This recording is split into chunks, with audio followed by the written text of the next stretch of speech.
patients actually signing on to the subscription and the initial purchase price to have this technology? Well, I think it's two sides. One is we just added 1,000 new members to our rolls this month. Everybody is a patient or a caregiver, depending upon whether you have a condition or not. And so the enterprise will pay for it because they need a way to control costs and interact, but the consumer does it because they're usually part of a care team. And so most of us are in the sandwich generation. We're taking care of our parents who are boomers, and we're taking care of our kids who are Gen Zs. And so this creates a place where we want to be empowered. And so how you start that is we get all the records for people. And so payers want you to have all your records because they have more data.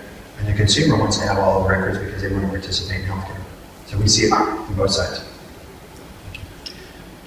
So what I hear is significant integration and implementation issues. I won't say challenges, but that's going to be a big part of your operations, and that has big implications for your revenue model. Where do you see the split between what's easy, recurring, great income and daddy money versus like one time, got it out, convince the client that they need to pay this just to get set up? Well, there is an onboarding fees. Going back and getting what roughly is 7 years of historical data on a patient does cost money. The point of it is it creates the stickiness. And we built an EMR on the back end, so all that data we now put in the system is codified. So now it has the reusability for data mining, and the payers can use their legacy systems to now communicate with our platform because they can talk to an NIC, NICPT, and so forth. So yes, there's an uploaded cost, but we think that even in a break-even situation, that creates an ultimate stickiness. Who would turn off their Facebook account right now if they had 400 friends? No one, right? Because there's social capital there. And so when you have health capital in a system and you can actually use it in a meaningful way, we feel that we've created the ultimate stickiness, and that people will continue to add to that because it is meaningful. Once you hit what percent's going to be just recurring revenue, do you think? About 60%. 60? Yeah.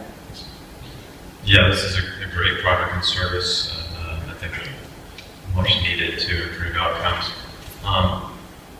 What do you see the best potential in consumer or enterprise, and what are you guys focusing on first, or what's a priority? It's really the enterprise right now because those are the ones that have the gun to their head called healthcare reform.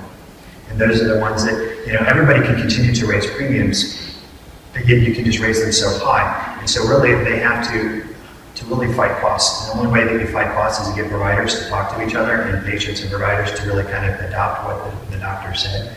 So I think that our initial tranche really is the enterprise saying we have an immediate need. But I think because of consumerism and mobility, people are finding like, look, I went away to college at Dartmouth and I stayed. My parents still live in Miami. How do I virtually take care of them? How do I interact with them? So I think you have to, in order for it to be a successful product long term, you have to serve both markets, because even if I pay for my charts, then I still have relatives who might also share care with me and they want to buy it on their own. So I think we have to serve both markets. But in 2014 and 15, we'll see the majority of our revenue come from the enterprise. Do you see it being driven by the consumer or by the enterprise? Like, is the enterprise going to, the hospital going to insist that a consumer buy your license? I think it's a very interesting. Here in Florida, we just had an insurance company that was rated by the FBI and taken off the map because their star ratings fell, which is the consumer confidence as part of the regulatory component. Most of the plans are not able to effectively communicate to the members what it is that they're trying to do for them on their behalf. And when you look at margins, and if you look at 35% of the state's budget here is Medicaid.